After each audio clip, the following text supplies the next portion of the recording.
एक राज्य में एक राजा रहता था। वो अब समय के साथ साथ बूढ़ा होता जा रहा था। उस राजा के 3 पुत्र थे और वो उन तीनों पुत्र में से किसी एक को राजा नियुक्त करने वाला था। तो राजा उन तीनों पुत्रों में से एक को चुनने के लिए उनकी कई सारी परीक्षाएं लेता है, पर वो तीनों पुत्र बल, बुद्धि और राजनीति में अपने आप को सिद्ध प्रूव कर देते हैं, जिसकी वजह से राजा बहुत बड़ी दुविधा में फंस जाता है, क्योंकि उसे समझ नहीं आता कि कौन इस राज्य के लिए असली काबिल है। तो ऐसे ही वो कई दिनों तक कई सारी परीक्षाएं लेता है, पर तीनों ही उसमें उत्तीर्ण हो जाते हैं। तो कुछ दिन चिंता में रहने के बाद एक दिन उसके महल में एक भिक्षु भोजन करने आए थे। भिक्षु को देखकर राजा बहुत ज़्यादा प्रसन्न हुआ। राजा ने अपने हाथों से उस भिक्षु को खाना परोसा। तो भिक्षु ने राजा के चेहरे पर एक अजीब सी परेशानी देख ली थी। तो उन्होंने भोजन करने के बाद जब वो राजा के साथ वार्तालाप करने बैठे, उन्होंने राजा से ये बात पूछी कि राजन, आप इतने परेशान क्यों दिखाई दे रहे हो।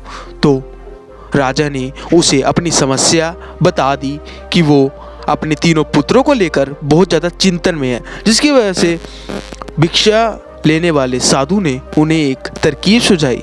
तो अगले दिन राजा अपने तीनों पुत्रों को बुलाता है और उन्हें एक एक गेहूं का बोरा दे देता है और कहता है कि वो 2-3 साल तक अब तीर्थ यात्रा पर जा रहा है, जिसके बाद अगर जो वो 2-3 साल के बाद जब लौटेगा तो उसे ये गेहूं का बोरा बिल्कुल सुरक्षित चाहिए और इसमें सारे गेहूं जिंदा चाहिए।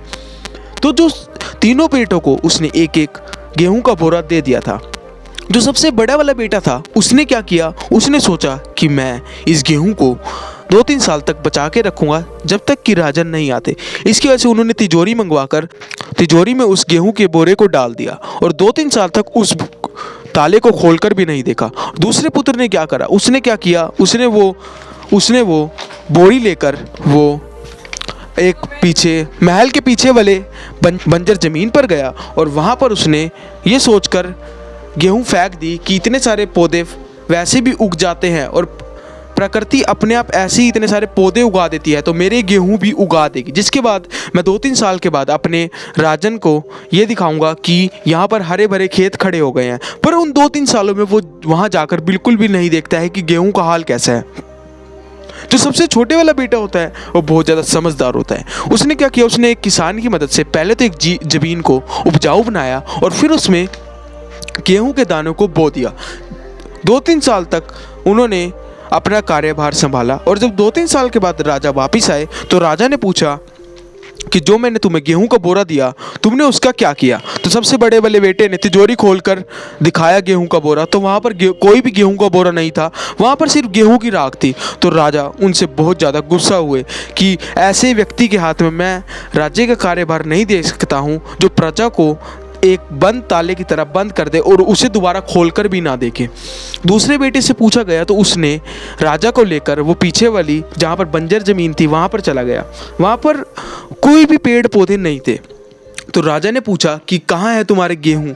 तो उसने कहा कि मैंने यहीं पर गेहूँ के बीज फेंके थे। पर राजा ने ये भी पूछा क्या तुमने दोबारा आकर यहाँ पर देखा कि वो गेहूं के बीज उगे नहीं उगे।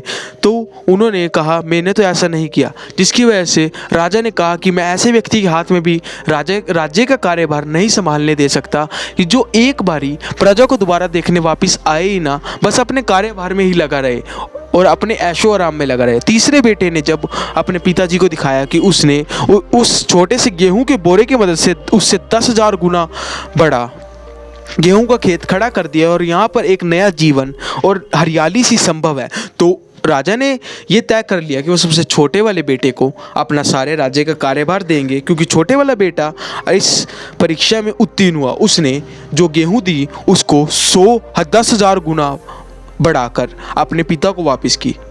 तो अब राजा सुकून से रह सकते थे क्योंकि सबसे छोटे वाले बेटे ने राज्य का कार्यभार संभाल लिया था। हमारा जीवन भी कुछ इन 3 राजकुमार के प्रकार ही है। सबसे बड़े वाले के टाइम जैसे हमें मौका तो सेम ही मिलता है जीवन में, पर उसका अवसर कहीं लोग ही उठा पाते हैं।